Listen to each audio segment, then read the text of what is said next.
کی گواہیاں پیش کی جا سکتی ہیں. جی نمبر 7 جو آپ نے حوالہ دیا وہ یہ کہ لفظ رحمت للعالمین رسول اللہ صلی اللہ علیہ وسلم کی صفت خاصہ نہیں ہے.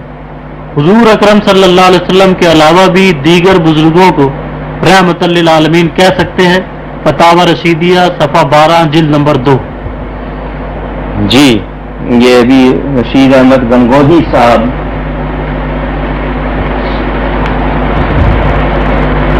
فتاوی رشیدیہ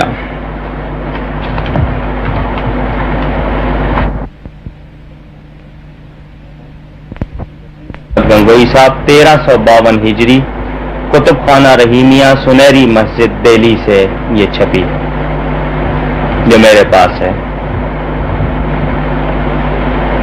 خواجہ برقی پریس دہلی میں یہ چھپا اور یہ ناشر ہیں اس کے صفحہ نمبر 9 پر یہ دیکھیے استفتاء سوال کیا ہے کیا فرماتے ہیں علماء دین کہ لفظ رحمت للعالمین مخصوص حضرت صلی اللہ علیہ وسلم سے ہے یا ہر شخص کو کہہ سکتے ہیں کہ حضور صلی اللہ علیہ وسلم کے لیے یہ لفظ خاص ہے رحمت للعالمین یا ہر شخص کو کہہ سکتے ہیں.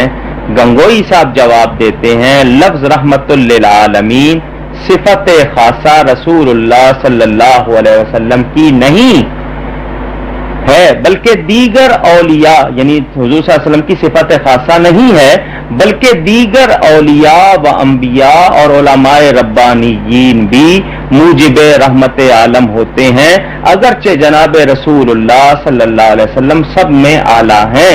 لہذا اگر دوسرے پر اس لفظ کو بتاویل بول دیوے تو جائز ہے.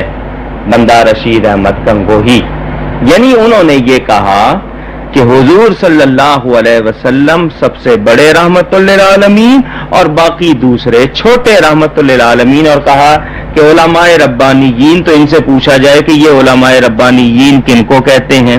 اہل سنت و جماعت بریلویوں کو کہتے ہیں شیعوں کو کہتے ہیں کن کو علماء ربانیین کہتے ہیں تو یہ سوائے اپنے تو کسی اور کو کہتے نہیں. تو ان کا مطلب یہ ہے کہ حضور بڑے رحمت للعالمین اور یہ دیوبندی چھوٹے رحمت للعالمین معاذ اللہ. اس کا اصل مقصد ان کا یہ کہ حضور صلی اللہ علیہ وسلم کا رحمت للعالمین ہونا یہ حضور کی خصوصی صفت نہیں ہے تو یہ قرآن کا انکار نہیں ہے تو اور کیا ہے. یہ اصل حوالہ بھی دکھا دیا کوئی یہ نہ سمجھے کہ ہم اپنی طرف سے کہتے ہیں یہ اس کی اصل عبارت موجود ہے.